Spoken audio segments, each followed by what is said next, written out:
Vamos en esta mañana a iniciar esta conferencia titulada La Iglesia en los últimos tiempos. La Iglesia en los últimos tiempos. La Biblia nos revela claramente que el mundo va a terminar cubierto de tinieblas.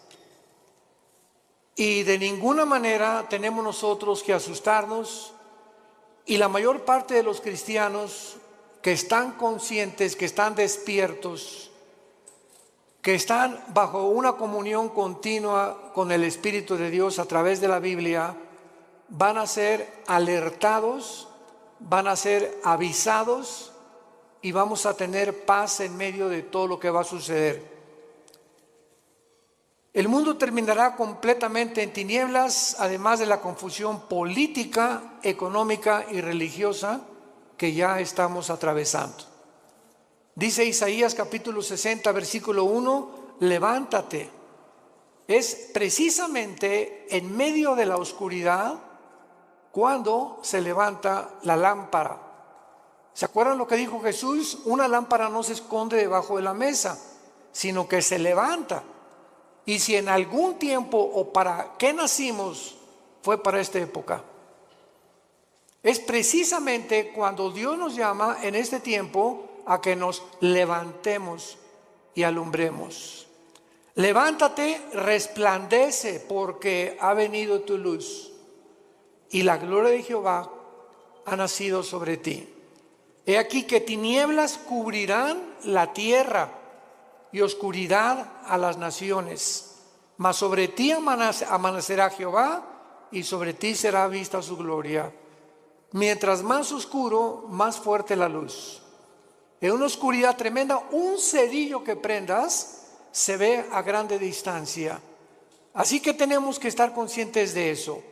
Pero lo más trágico es que estas tinieblas también alcanzarán la iglesia. Y vamos a ver de qué forma también los últimos tiempos que estamos viviendo, la oscuridad aumentará dentro de muchas iglesias, y voy a definir y a explicar claramente a qué iglesias se refiere la Biblia. Jesús dijo en Mateo 24:12, por haberse multiplicado la maldad, el amor se enfriará. Y no está hablando de los no cristianos, está hablando a los cristianos. Dios no espera que haya amor fuera de la iglesia, porque el mundo está completamente bajo el maligno. Por haberse multiplicado la maldad, por tantas cosas que están pasando, el amor de muchos cristianos se va a enfriar unos con otros. Habría frialdad, habría distanciamiento, y esto es lo más peligroso que podemos nosotros atravesar. Isaías 24, versículos 5 al 6, describe el mundo en los últimos tiempos. La tierra será enteramente vaciada y contaminada. Se destruyó, cayó la tierra, enfermó, cayó el mundo, enfermaron los altos pueblos de la tierra. Y a continuación del versículo 5 de Mateo 24 nos da 3 razones por las cuales el mundo ha llegado al punto donde nos encontramos, donde la ciencia, escuchen, ya no es ciencia. Cuando la misma ciencia dice que hay más de 3 o 4 géneros, es cuando la ciencia dejó de funcionar. Porque la biología y la genética nos dicen que solamente hay varón y hembra. Si tienes las cromosomas Y, eres varón. Si tienes las cromosomas XX, eres hembra, eres mujer. ¿De dónde pues están fomentando 3, 4, 5, 6, 7 géneros? ¿Dónde está eso? En la biología o en la genética, ya no en la Biblia. ¿Cómo es posible que haya el mundo llegado a aceptar esto? Así de loca está la ciencia, se corrompió la ciencia. Los sistemas políticos han fracasado todos. 1991 el comunismo cae. Después de más de 60, 70 años, que fue un fracaso donde quiera que se practicó esta ideología, y el mundo continúa desenterrando esta ideología en los tiempos que vivimos, porque ya no encuentran los gobernantes qué sistema usar para gobernar el mundo. O sea, la política está completamente loca.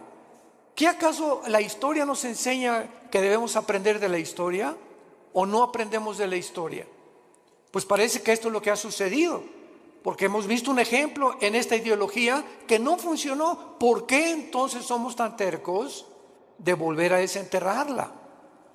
¿Por qué la genética descubierta en 1954, el ADN, se comprueba científicamente que es imposible la teoría de la evolución? ¿Por qué seguimos insistiendo en enseñarles a nuestros hijos que venimos de chita? Que somos el producto accidental de los animales. ¿Por qué son tan tercos los maestros universitarios cuando la misma ciencia contradice? Genéticamente es una imposibilidad la teoría de la evolución. Físicamente, la segunda ley de la termodinámica postula que todo tiene que llevar a una decomposición, a un deterioro. ¿Por qué se sigue enseñando entonces? ¿Cuál evolución? La biología enseña que los aminoácidos, que son los ladrillos de la vida, determinan que es imposible que una ardilla se convierta en conejo, ni un rinoceronte en un caballo. Hemos llegado, damas y caballeros, santos de Dios, a la locura total del mundo. El mundo está loco, loco, loco. En Lucas 18 Jesús dijo: cuando el Hijo del Hombre venga, ¿hallará fe en la tierra? Sin embargo, los cristianos, a pesar de todo esto que estamos atravesando, donde ya la gente no sabe qué es blanco y qué es negro, ya no sabe qué es bueno y qué es malo, ya no sabe qué es dulce y qué es amargo. Así está el mundo actualmente. Hay un relativismo total, filosóficamente, socialmente, antropológicamente, en todas las disciplinas académicas en las que el mundo se ha desarrollado en los últimos siglos. En el libro de Daniel, todos los que traigan su Biblia los felicito, porque son los entendidos. Precisamente ahí se ve, ya las iglesias están llenas de cristianos sin Biblia. Traen el Calimán o el Esto. El libro de Daniel nos muestra claramente hace 2600 años. Vean cómo la Biblia fue escrita con tantos siglos de anticipación, anticipándonos, porque Dios es el primero y Dios es el último. Entonces, si Dios es el primero y Dios es el último, Él es el único que nos dice cómo comenzó el universo, quiénes somos y a dónde terminará la humanidad. Y cuando sabemos a dónde terminará la humanidad, podemos prepararnos. No estamos en tinieblas. La luz la tenemos en la Biblia y tenemos que abrir los ojos más en estos tiempos para cuidar a nuestra familia, para cuidar a nuestros hijos, para cuidar a nuestros nietos, para poder dejarles una herencia, si el Señor no viene antes por nosotros, donde ellos podamos morir en paz y saber: no le dejé ni una casa, no le dejé dinero, no le dejé riquezas a tus hijos, les dejamos una herencia que se llama Jesucristo. Porque podrás morir en paz al saber que tu hijo, si tiene a Jesucristo, Él se va a encargar de él. Tal vez ande mal y lo que tú quieras, pero si tiene a Cristo tu hijo, Dios se va a encargar de ellos. Porque herencia de Jehová son los hijos. Dice en Daniel capítulo 12, hace 2600 años, hablándonos cómo va a terminar el mundo, dice el versículo 3: los entendidos resplandecerán como el resplandor del firmamento, y los que enseñan la justicia a la multitud como las estrellas de perpetua eternidad. Vemos nosotros aquí en este versículo lo que repite el versículo 10: muchos serán limpios y emblanquecidos y purificados. Se refiere que a muchos cristianos en este tiempo en que estamos viviendo se van a purificar más y más y más y más, porque estamos esperando la venida del Señor.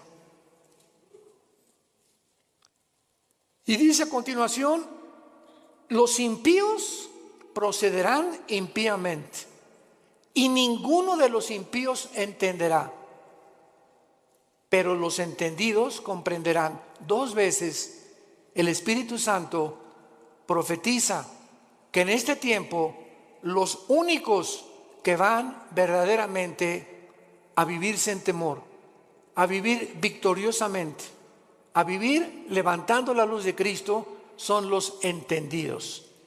Y para que podamos acercarnos un poco más y profundizar, veamos quiénes son los entendidos en el libro de Deuteronomio capítulo 4 en el Antiguo Testamento. El mensaje que Moisés les dio a Israel antes de entrar a la tierra de Canaán. Veamos la sistematización y la sincronización sobrenatural de la Biblia.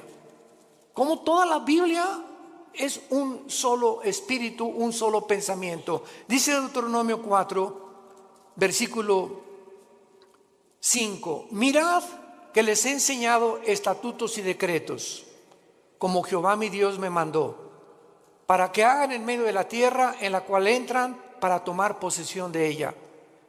Guárdalos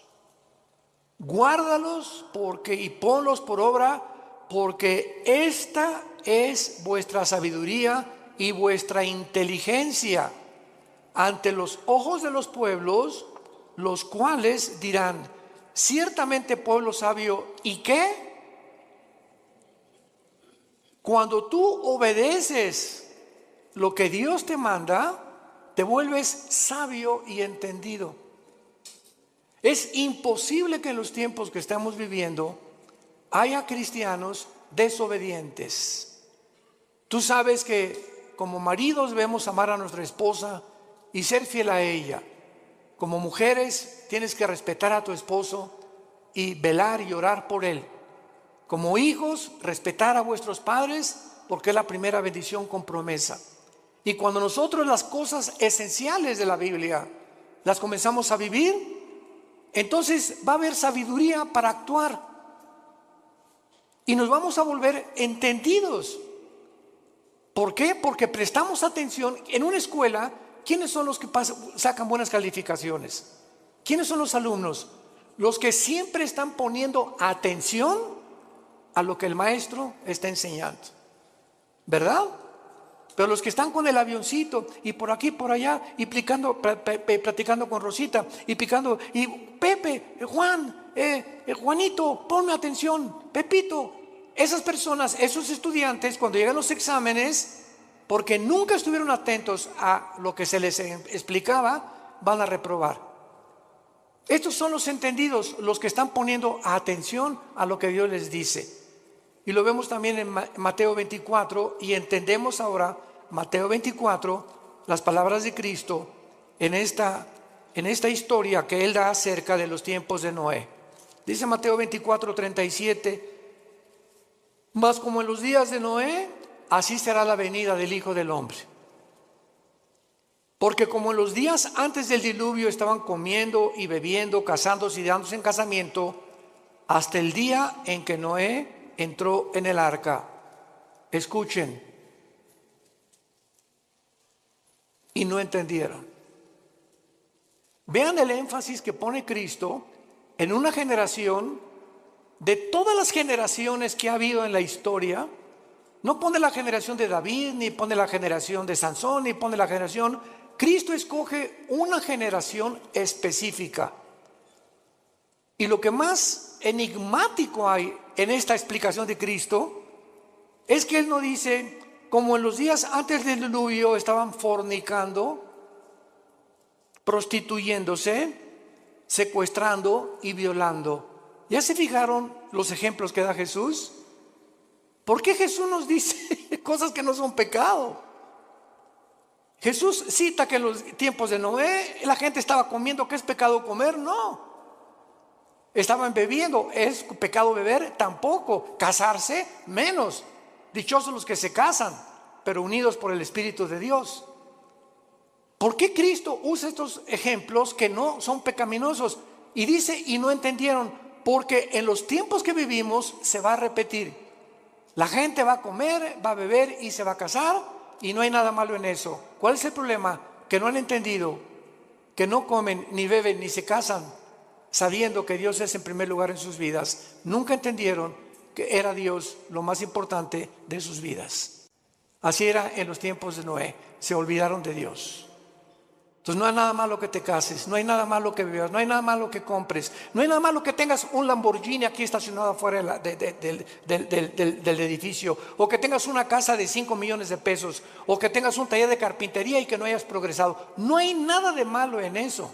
Lo malo es que en medio de todo lo que tú estás viviendo, Dios sea en tu vida la segunda o la tercera parte de tus prioridades. No entendieron. ¿Y cuántos ahorita tienen a Dios en primer lugar? Es cuando tienes a Dios en primer lugar en tu vida, cuando te levantas y lo primero que haces es venir a este libro en las mañanas y comenzar a leer los salmos, proverbios, hincarte y llorar con Dios y buscar en las escrituras, porque el poder, lo compartimos ayer en el coffee break, la Biblia tiene un poder que no tienen los libros de Platón, ni de Aristóteles, ni de Mahatma Gandhi, ni de Confucio, ni de Buda, porque son libros que si lees a Aristóteles y Platón, pues te da intelectualidad, y si lees a Mahatma Gandhi y a Confucio te da altruismo, y si lees libros de nutriología te da capacidad para cuidar tu cuerpo, pero ninguno de esos libros te cambia. Ninguno cambia tu vida, sigue siendo lo mismo, más inteligente o más intelectual, mejor cuidas de tu cuerpo, pero tu espíritu es el último lugar. Cuando vienes a la Biblia te cambia. Tiene el poder. Jesús dijo: mis palabras son espíritu y son vida. La Biblia tiene el poder de transformar nuestra vida interior. Dice Pablo en 2 Corintios capítulo 3, mirando cara a cara, somos transformados por el Espíritu de Dios. Mirando, somos transformados. Al mirar la Biblia, al tener contacto con la Biblia, al meditarla, al estudiarla, al memorizarla, algo entra a tu vida que sin que te des cuenta, como una planta la riegas, el agua que le pones en la planta comienza a crecer de una forma invisible hasta que sale el tallo a la superficie. Tú sigue leyendo la Biblia, sigue memorizándola, sigue teniendo con Dios a través de la Biblia, porque no hay contacto con Dios fuera de la Biblia. Mis palabras son espíritu y son vida, dijo Jesucristo, Juan 5:39. El que quiera conocer la voluntad de Dios, dijo Jesús, conocerá si mis palabras son mías y mi doctrina es mías. Porque el que busca su propia gloria es porque él quiere alabarse y glorificarse. Pero yo he venido a buscar la gloria de mi Padre, el que me envió. Y las palabras que hablo son de mi Padre. Las obras que hago son de mi Padre. Y las cosas que les digo, mi Padre me las enseñó primero a mí, para que ustedes, yo, el instrumento de mi Padre, los guíe al cielo. Porque nadie puede conocer al Padre más que a través del Hijo. Nadie puede conocer a Dios si antes no conoció a Jesucristo. Es bien importante esto. ¿Quieres conocer a Dios? Primero tienes que conocer a Jesús. Porque Dios el Padre envió a su Hijo para que Él nos enseñara quién es el Padre. Nadie puede decirte cómo es Dios. Ni Buda, ni Confucio, ni Mahatma Gandhi, ni Aristóteles, ni nadie más que Jesús. Ahora muy bien, con esta introducción, dentro de las enseñanzas doctrinas que más confusión existen actualmente es ¿qué significa la palabra iglesia? Esto es increíble. ¿Qué significa cuando decimos vamos a la iglesia?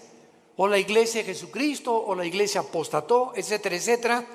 ¿Cuáles son sus funciones de la iglesia y cómo terminará en los últimos días? Vamos a comenzar con la definición.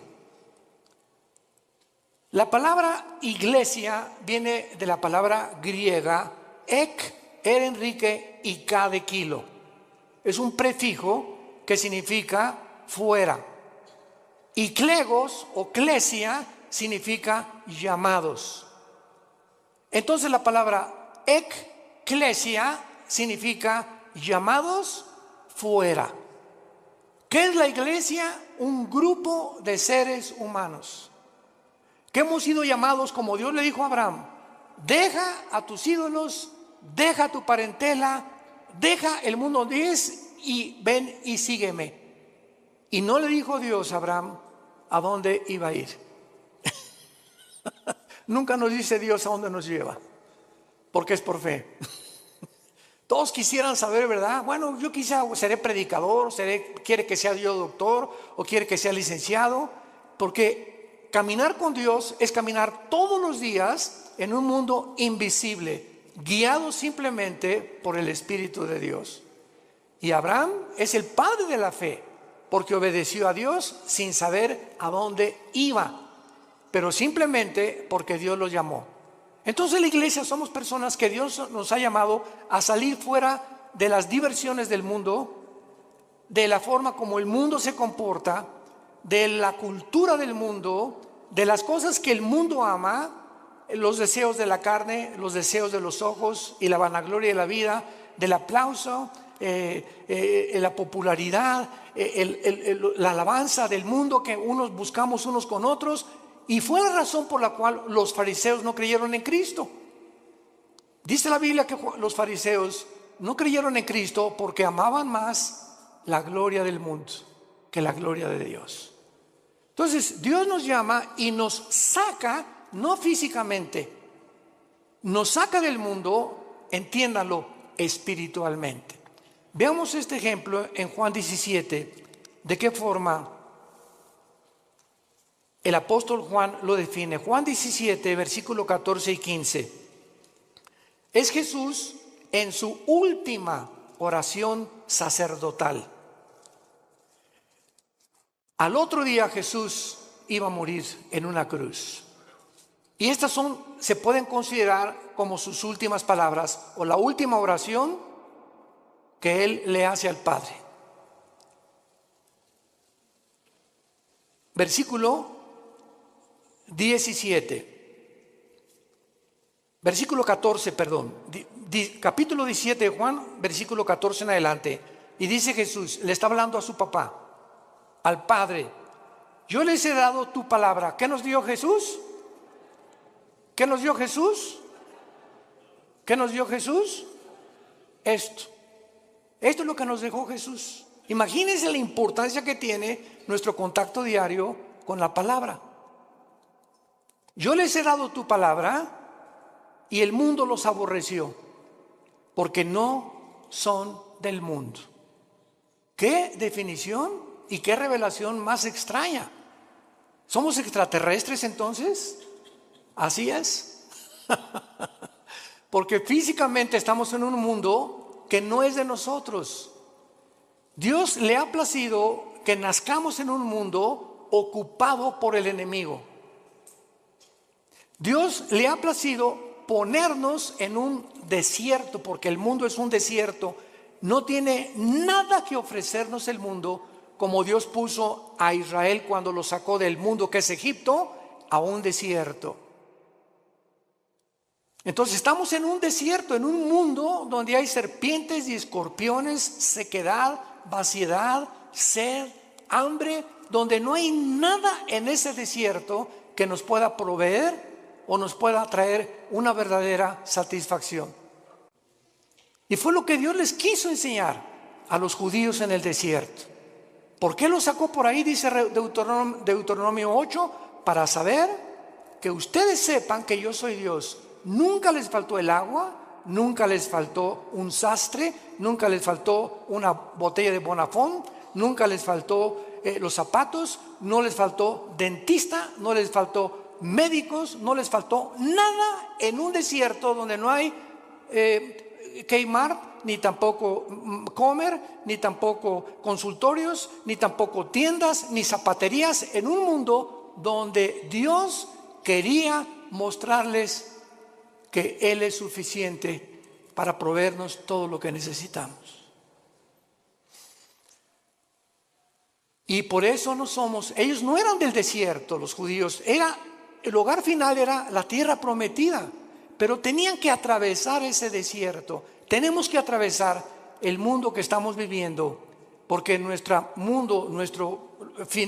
meta no es este mundo, es el cielo con Dios. Cuando Dios transforme el mundo, regresaremos al mundo, restaurado por Él. Por eso Jesús dijo que no somos del mundo, Cuando tú eres cristiano, de repente ya no te llevas con tu compadre porque él habla puras groserías y se emborracha o es drogadicto o se goza que tiene amantes, y porque tu comadre, ¿verdad?, puro chisme te dice todo el vecindario, como las verdulerías y en los mercados, y comienza a encontrar amigos que tienen relaciones sexuales con su novia o con su novio, etcétera, etcétera, y nos comenzamos a sentir como peces fuera del agua, y comienzas a buscar otro tipo de amistades porque ya te duele, ya sientes que no pertenecemos a esas fiestas, no pertenecemos a esas reuniones, no pertenecemos a esa forma que al mundo lo divierte, porque ya no somos del mundo. Si tú no sientes esto en tu corazón, te falta pasión por la verdad. Te ruego por ellos, porque no son del mundo, como tampoco yo soy del mundo. Y no ruego que los quites del mundo, sino que los guardes del mal. Muy fácil, ¿verdad?, que Dios viene por nosotros, pero Él no tiene ese propósito. Él quiere que mientras atravesemos este desierto, que ya vamos al final, ya estamos a punto de entrar a la tierra de Canaán, a la promesa de la tierra prometida que Dios tanto prometió en el Antiguo como en el Nuevo Testamento, que estamos a punto, hermanos, de cruzar el río Jordán. Estamos a punto de cruzar el río Jordán, y recordemos algo, que esa generación no entró a la tierra prometida, se murieron en el desierto. Estamos hablando más de 1,5 millones de seres humanos que nunca quisieron obedecer a Dios, siempre quejándose. ¿Y por qué no tenemos agua como en Egipto? Y en el mundo se divierte más. ¿Y por qué no tenemos las diversiones del mundo? Regrésanos a Egipto, Moisés. Ya Moisés los tenía hasta el gorro, al grado que se desesperó tanto Moisés cuando golpeó la piedra 3 veces, que Dios le dijo: no vas a entrar a Canaán, vela desde lejos y cuando te mueras la vas a ver. ¿Cómo aguantó Moisés a casi 2 millones de cabritos? Porque no eran ovejas. Fue la generación que siguió de ellos los que entendieron y entraron por Josué a la tierra de Canaán. Vemos pues nosotros en Primera de Juan capítulo 4 en el Nuevo Testamento de qué manera el apóstol Juan continúa hablándonos acerca de qué diferencia hay en los cristianos y el mundo. Dice Primera de Juan 4, 5 y 6: hijitos, les está hablando a nosotros, a los cristianos, ustedes son de Dios y los habéis vencido, porque mayor es el que está en vosotros que el que está en el mundo. Ellos, la gente que no es cristiana, ellos son del mundo, por eso hablan del mundo, y el mundo los oye, sus canciones, sus versículos, sus teatros, sus películas. El mundo está feliz con este tipo de personas. Nosotros somos de Dios. El que conoce a Dios nos oye, el que no es de Dios no nos oye. En esto conocemos el espíritu de verdad y el espíritu de error. Un cristiano, cuando tiene el Espíritu Santo, ya discierne: lo que estoy oyendo, ¿de dónde viene? ¿Del mundo o viene de arriba? Cuando tú pones más atención a canciones, ¿verdad?, artistas mundanos, que a las cosas de Dios, es porque tienes tu corazón en el mundo todavía.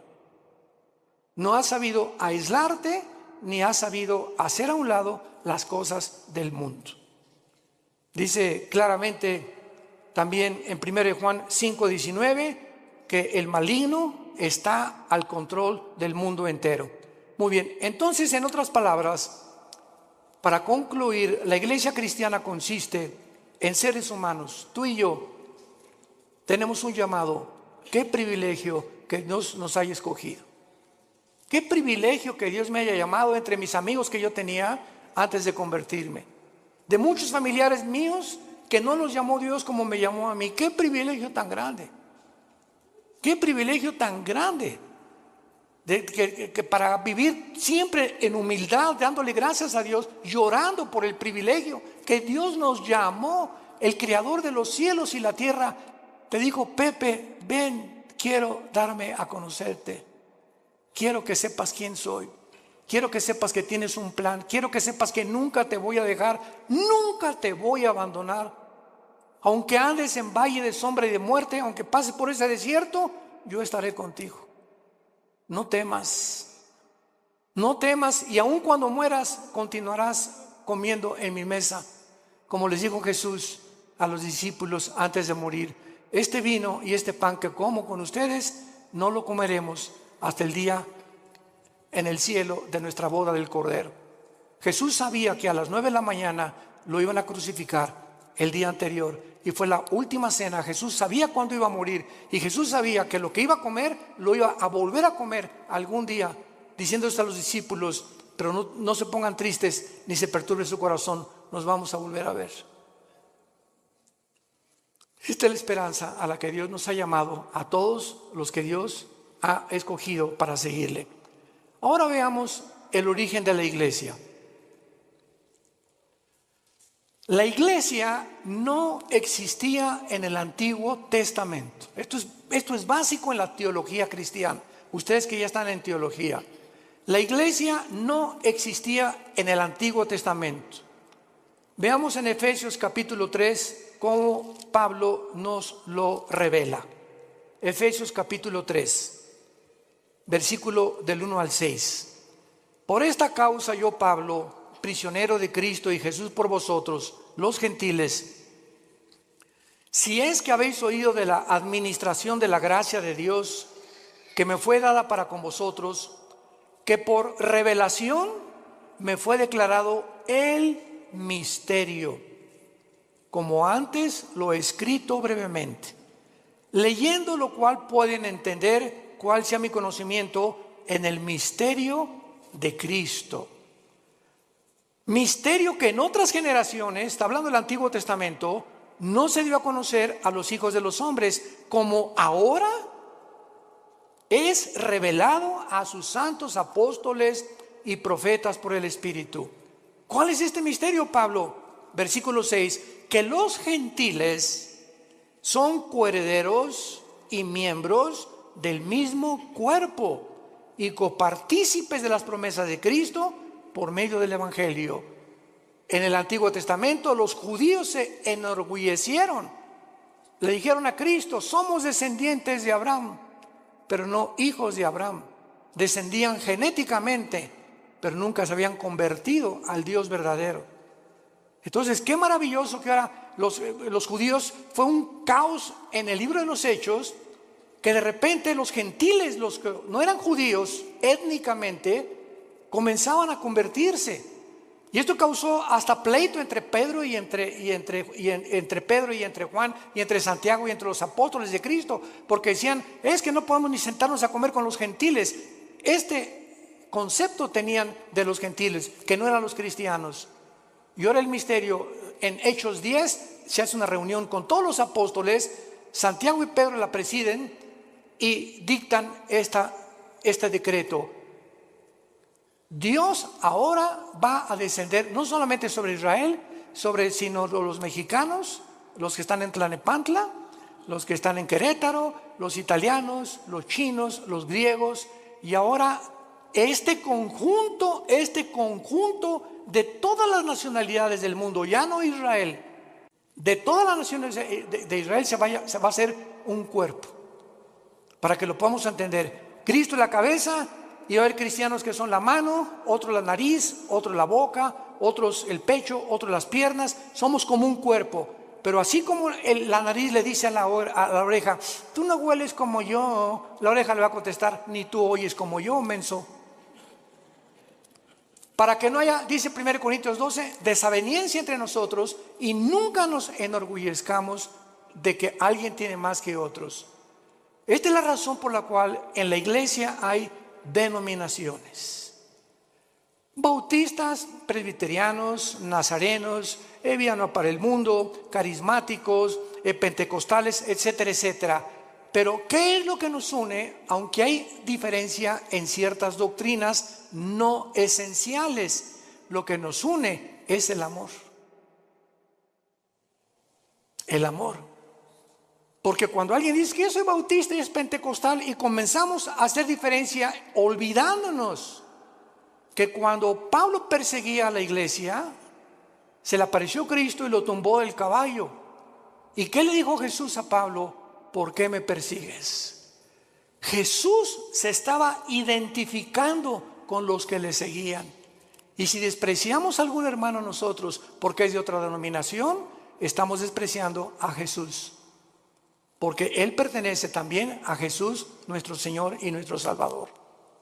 Tengamos cuidado por eso, de amarnos y soportarnos. Los pentecostales que hablan lenguas y que imponen las lenguas y otra cosa, otros creen que tienen demonios, otros que nada más puro evangelismo, otros le dan importancia pues solamente a las misiones, otros son de la teología y la reforma, que no hay milenio, otros son dispensacionalistas. Dentro de la iglesia hay diferentes doctrinas que han sido cubiertas por cristianos o por denominaciones.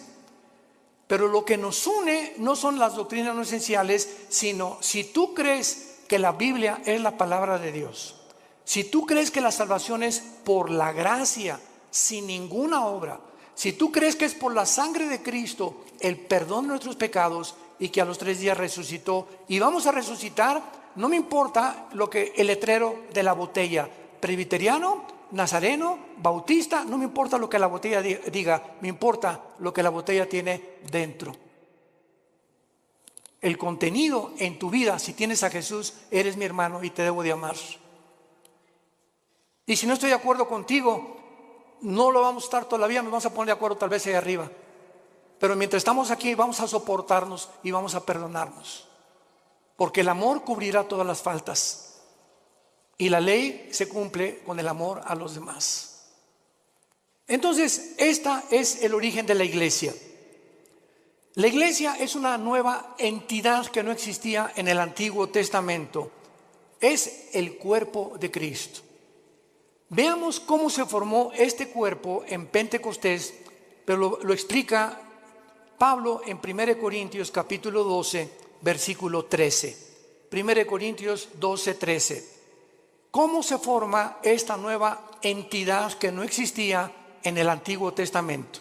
Dice así: porque por un solo espíritu fuimos, ¿cuántos? Todos bautizados en un cuerpo. ¿Cuál es el cuerpo? El cuerpo de Jesucristo. Sean judíos o griegos, esclavos o libres, a todos se nos dio a beber de un mismo espíritu. Esto se llama el bautismo del Espíritu Santo. En el momento en el que tú recibes a Cristo, el momento que ayer tuvimos 40 y tantas decisiones ayer, fue una bendición el coffee break, démosle gracias a Dios y oremos por estas 42 decisiones que ayer pidieron a Cristo entrar a sus vidas. En ese momento, ayer los que pidieron a Cristo, en ese momento, sin que ellos sepan, nacieron de nuevo. Algo extraño espiritual en el mundo invisible sucedió dentro de sus vidas, que fue sembrada una semilla que venía de aquí. Si no viene de aquí, tú no puedes nacer de nuevo. Dice 1 Pedro 1:23, siendo renacidos por la semilla incorruptible que es la palabra de Dios, y la fe es por el oír y el oír por la palabra de Dios. Entonces una semilla es sembrada y esa semilla tiene que ser regada, tiene que crecer. Si realmente está la semilla dentro de ti, tiene que crecer. Y el que puso esa semilla fue la Biblia y el Espíritu Santo. Él es el agente del Espíritu Santo el que pone esa semilla. Y cuando dice la Biblia que somos nacidos de nuevo, también somos regenerados. En el momento de la conversión, naces de nuevo, sufres una regeneración, pasas de las tinieblas a la luz sin que todavía te des cuenta. Pasas de la muerte, donde tú te encontrabas separado de Dios, ahora a volver a vivir espiritualmente. Estabas muerto espiritualmente, ahora vas a vivir espiritualmente. Y además ahora vas a formar parte del cuerpo de Cristo mediante el bautismo del Espíritu Santo. La palabra bapto en el griego, bautismo, significa identificación, unión o amalgamiento. O sea, el Espíritu Santo agarra a Pepe, aquí está Cristo. Vean esto es un misterio impresionante descrito en Efesios 5. El Espíritu Santo agarra a Pepe y lo pega, lo une al cuerpo de Cristo. Y este cuerpo que estamos en Cristo no existía antes en el Antiguo Testamento, porque no había formado. Cristo ni el Espíritu Santo había descendido para morar permanentemente en los hombres. En el Antiguo Testamento el Espíritu Santo venía sobre Sansón. Muchos creen que Sansón tenía así músculos como Rambo, ¿verdad? Pero, o sea, entonces le atribuiríamos la fuerza a sus músculos. Pero Sansón era como común y corriente. Pero cuando el Espíritu Santo venía sobre Sansón, la fuerza de Sansón no era muscular, la fuerza de Sansón era espiritual. Y agarraba a los leones como si fueran cabritos. Cargó una puerta de casi 200 kilos y mató a más de 150, 200 filisteos con la quijada de un burro. Pero en el momento en que Sansón se fue tras Dalila, ¿saben lo que significa Dalila? La que debilita. Una mujer es capaz de debilitar a cualquier hombre. Cuidado, varones. Sansón se olvidó de Dios y de los mandamientos de Dios, fue seducido por Dalila, y cuando Sansón le dice a Dalila, agarra mi pelo, ¿verdad? Y peíname, ella le corta el pelo, porque Dios le puso el símbolo de su fuerza en su pelo. Y cuando Sansón se despierta, todo esto está en el libro de los números, de los jueces en el Antiguo Testamento, capítulo 13. Sansón lo agarran los filisteos y lo amarran, y Sansón ya no pudo romper las lianas. Y dice la Biblia, porque no sabía que el Espíritu Santo lo había abandonado. Cuando David tenía el Espíritu Santo, escribió el Salmo 22. Dios mío, ¿por qué me has separado? Horadaron mis manos y mis pies, sobre mis ropas echaron suertes, me miran como toros de Basán. David, 1000 años antes de Cristo, escribió la crucifixión. Y cuando estaba el Espíritu Santo en él, era inspirado para escribir las profecías. Pero el Espíritu Santo se iba de David, y David era como cualquier hombre, como tú y como yo. Ahora no. Ahora dice 1 Corintios 6, 19, ¿qué no saben que ustedes son ahora el templo del Espíritu Santo? Ahora somos nosotros, ya no hay tabernáculo, ya no hay los edificios. Nunca, por el amor de Dios, le llamamos a la iglesia. La iglesia somos nosotros las personas. Los edificios los cambiamos en teatros, en un salón auditorio, uno construido. La iglesia somos nosotros. No hay, vamos al templo, otros dicen pásenle al altar. Por el amor de Dios, el altar somos nosotros ahora. Ya no hay ningún altar físico, visible. Ahora somos nosotros el altar de Dios, porque el altar de Dios, donde se ofrecen sacrificios, ahora tú los ofreces espiritualmente, ya no físicamente, matando un borrego o un cordero. ¿Me van entendiendo? Qué importante es que tengamos estas verdades que son bíblicas. Ahora vamos a Romanos 6, y ahí se nos explica, ya sin ninguna duda, todo el procedimiento del nacimiento tuyo, mi nacimiento, en un mundo donde nosotros no pertenecemos. Dice Romanos capítulo 6, ¿qué pues diremos? ¿Perseveraremos en el pecado para que la gracia abunde? En ninguna manera, porque los que hemos muerto al pecado, ¿cómo viviremos aún en él? Pongan atención. ¿O qué no saben? Parecería que la iglesia en Roma no sabía. Pablo los exhorta. ¿Qué no saben? Que todos los que hemos sido bautizados en Cristo. ¿A qué bautismo se está hablando Pablo? No al bautismo en agua, porque el bautismo en agua no nos regenera. Todos los que hemos sido identificados, amalgamados, unidos. Recuerden lo que significa la palabra bautismo: amalgamados, identificados, unidos. Y lo traducimos así para que tengas mejor entendimiento. ¿Qué no sabes? Que todos los que hemos sido unidos en Cristo Jesús, hemos sido unidos en su muerte.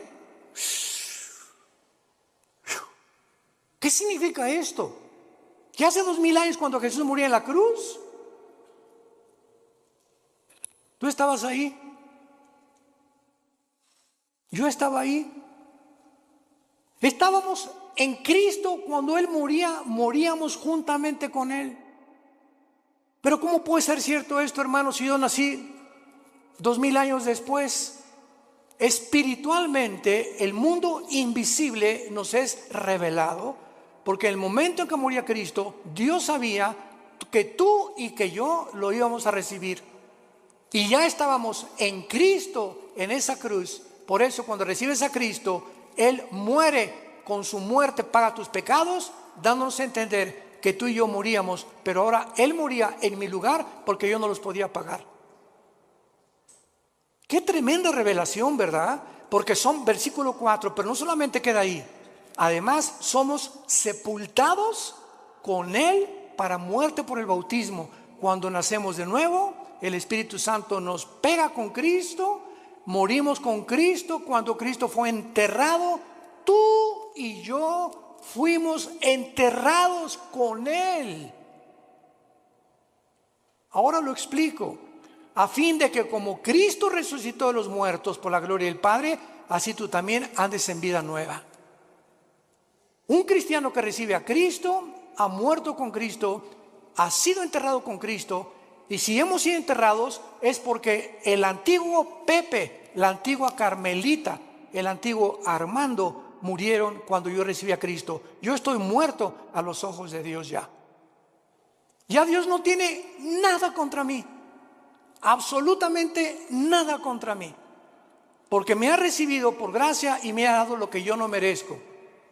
Y lo que me queda por vivir ahora, aunque ya por eso la salvación no se puede perder, porque ya fuimos muertos, enterrados y resucitados con Cristo, estamos unidos con Él eternamente. Ahora simplemente nos queda crecer en la gracia y el conocimiento de Dios y obedecer a Dios para que las bendiciones que iban a tener en Canaán en el Antiguo Testamento las tengas en esta vida, y en la nueva vida, cuando entres a Canaán, no seas descalificado para servir a Dios. ¿Van entendiendo esto? Muchos dentro de 2 o 3 años lo van a entender. No importa, pero los que son inmaduros todavía en Cristo y los que son niños en Cristo, esto les sirve para ir dándose cuenta la profundidad de lo que es la vida cristiana. Y dice el versículo 5, porque si fuimos plantados juntamente con Él, fuimos, está en tiempo pasado este verbo, fuimos plantados con Él en la semejanza de su muerte, lo seremos en la de su resurrección. Si ya realmente hemos muerto con Cristo, sepultados con Cristo y resucitados con Cristo, nuestra garantía es volver a vivir. Y esto nos habla claramente que fue efectuado mediante el bautismo del Espíritu Santo, cuando fuimos bautizados con Cristo en el momento de la conversión. Durante muchos años, desgraciadamente, se enseñó, yo pasé esa época, el siglo pasado, los 80s, 90s, donde decían a los que ya eran cristianos, pasen a recibir el bautismo del Espíritu Santo. Si pasas a recibir el bautismo del Espíritu Santo es porque no eras cristiano, pero si eres cristiano no necesitas recibir nada, estamos completos en Él, dice Colosenses capítulo 2. No hay nada que nos falte ya de recibir de Dios, ni hablar en lengua, ni el bautismo del Espíritu Santo. Lo único que nos hace falta es crecer en la gracia y su conocimiento. Cuando un niño nace, no nace sin una pierna, sin un hígado, sin un pulmón. El niño nace completito. Y si nace incompleto es porque hay un problema grave en él.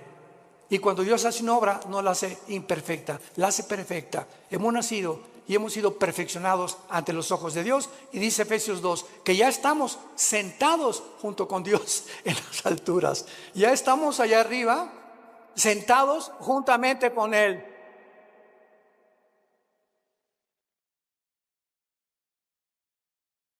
Te damos gracias, Señor, en esta mañana por tu palabra. Porque por un solo Espíritu todos hemos sido bautizados, identificados, amalgamados, unidos al cuerpo de tu Hijo Jesucristo. Te damos las gracias porque Él ahora es nuestra cabeza y nosotros miembros unos de otros en particular, para que no haya desaveniencia entre nosotros y podamos amarnos y soportarnos como nosotros lo debemos hacer por amor a tu muerte en la cruz. Te damos gracias, Señor, porque estamos en un mundo infectado, enfermo, que se están autodestruyendo los seres humanos a nuestro alrededor. Y ahora nuestro deber es alumbrarlos, sacarlos de la podredumbre donde se encuentran, del pecado donde han vivido, mostrándoles que tu gracia es más que suficiente para transformar la vida de cualquier persona que quiera obedecer a la fe, obedecer el Evangelio.